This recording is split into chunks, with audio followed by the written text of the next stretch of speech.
at the parade. I had the signature colors on, yellow and blue. We were riding the subway into Chinatown. I was a shy and timid girl and hugged my mom's thigh the entire time. New York tended to be a bright, loud, and bouncy place, and on that day it was, for the most part. As we got closer to Chinatown, it seemed to get darker. The subway transformed from business people into an ocean of yellow and blue.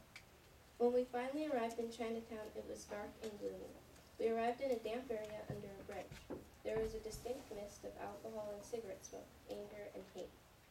As we began marching, police came and protected us from the shower of glass, plastic, threats, and rotten tomatoes thrown by a Chinese Communist Party thug. Luckily, we got out. But what if the police weren't there? What if instead they helped the gang attack us, both verbally and physically, because we weren't allowed to practice what we believed in? The riots would have turned violent. I probably wouldn't be able to write this today.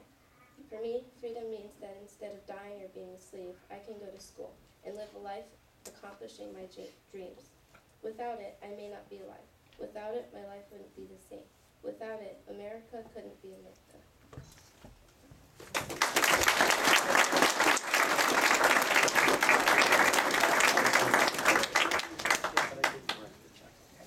Thank you. Thank you very much. At this time, I'd like to introduce our scholarship chairperson, Stephanie Mobley.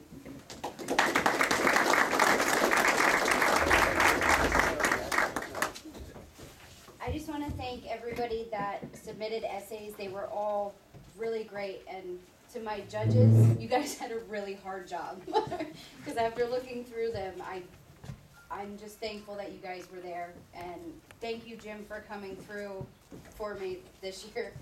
I just want to say that this year, we did have a little less participants this year, but like I said, the essays were amazing. All of them were. We had 8 that went to district, and we'll find out soon who those winners are.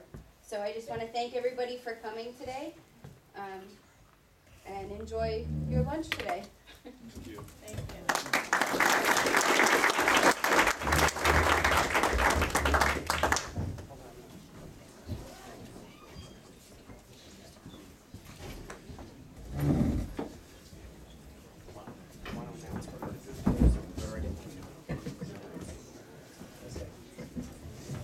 Pudge was up here like this. I thought she was asking me if I'm ready to jump off the bridge.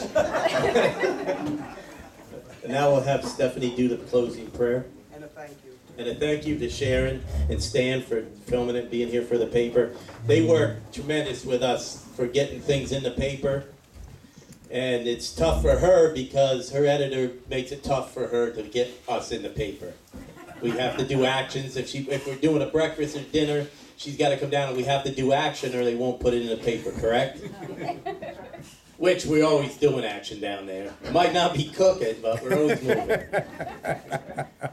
But I'd like to thank them. They're always here for us for the last 20 years.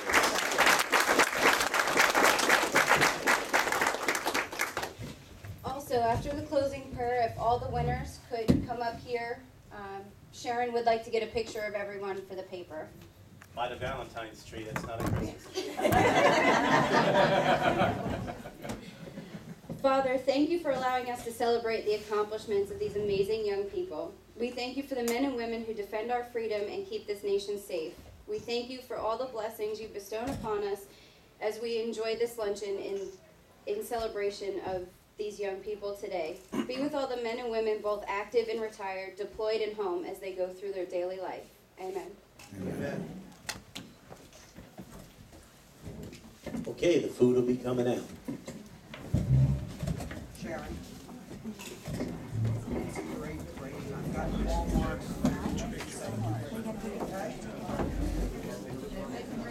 Bring your plaques with you. Yes, come on. Bring your plaques.